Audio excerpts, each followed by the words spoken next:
Welcome back guys. दोस्तों, GST council की meeting में यूज्ड कार या पुरानी गाड़ियों और ईवीज़ की बिक्री पर 80% जीएसटी लागू करने का फैसला किया गया है।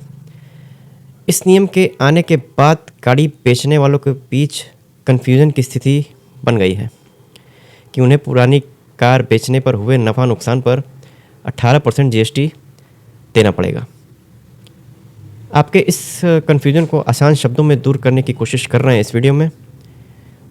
आप देख रहे हैं आपका पसंदीदा चैनल एनवीएस से कार ड्राइव। अगर आप इस चैनल पर नए हैं तो चैनल को सब्सक्राइब करके बेल आइकन दबाकर नोटिफिकेशन ऑन कर लें। चलिए वीडियो स्टार्ट करते हैं।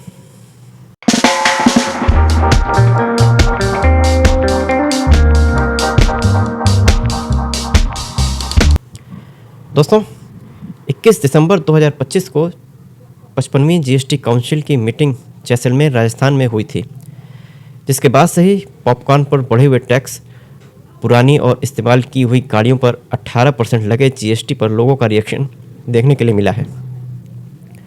जीएसटी काउंसिल में सभी पुरानी और इस्तेमाल की हुई गाड़ियां, जिनमें इलेक्ट्रिक कार भी शामिल है, पर एक समान 18% जीएसटी लागू करने का फैसला किया गया है।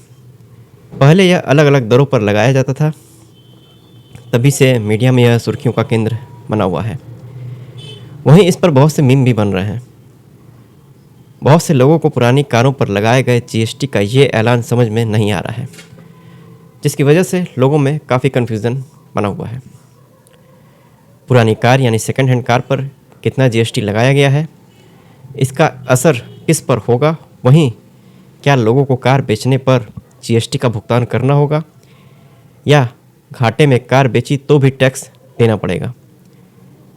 वहीं यह पुरानी कारों पर लगाए गए नए जीएसटी नियम किन लोगों पर लागू होगा, ऐसे सवाल लोगों के मन में घूम रहे हैं, जिसे देखते हुए हम यहाँ पर आपको सरल भाषा में यूज्ड कार पर लगाए गए नए जीएसटी नियम के इन कन्फ्यूजन को दूर करने का प्रयास कर रहे हैं।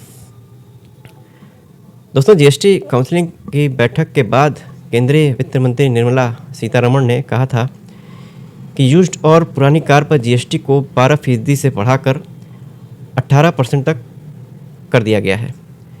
इसमें पेट्रोल और डीजल गाड़ियों के साथ ईवीज़ और दूसरी गाड़ियों पर भी लगाया गया है। नया जीएसटी नियम उन लोगों पर लागू होगा जो जीएसटी रजिस्टर्ड यूज्ड कार का बिजनेस करते हैं।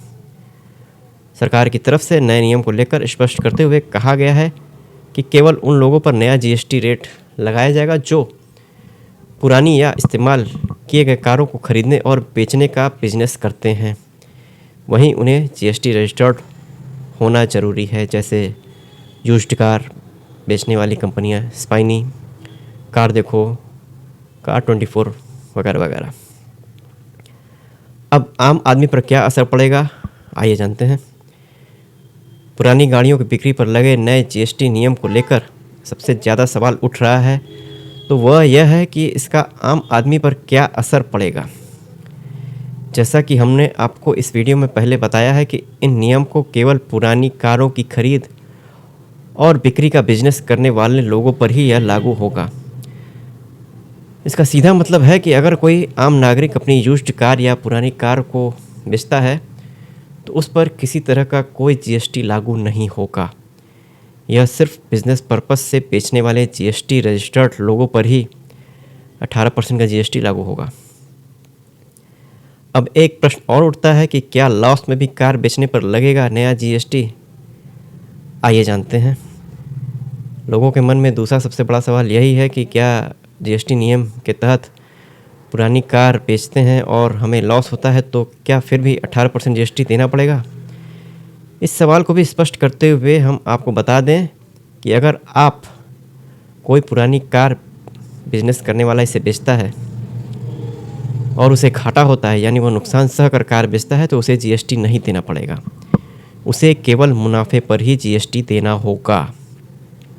फॉर एग्ज़ाम्पल, मान लीजिए अगर किसी ने 5 लाख रुपए में कार ख़रीदा और उसे वह अच्छे से मेंटेन करके 6 लाख रुपए में किसी कस्टमर को बेच देता है, यानी कि 5 लाख का खरीदा और 6 लाख में बेच दिया, तो उसे उस कार पर 1 लाख रुपए का प्रॉफिट होगा। ऐसे में 1 लाख रुपए पर उसे 18% जीएसटी देनी पड़ेगी, ना कि पूरे 6 लाख पर।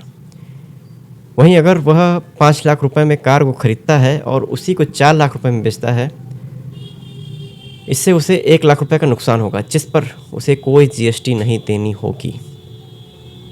आई होप आप लोगों को जीएसटी का यह नया नियम समझ में आ गया होगा। अगर आपका कोई क्वेश्चन है तो कमेंट बॉक्स में आप पूछ सकते हैं। चलिए वीडियो को यहीं विराम देते हैं। जाते जाते एनवीएसए कार ड्राइव चैनल को सब्सक्राइब करके बेल आइकन दबाकर नोटिफिकेशन ऑन कर लें।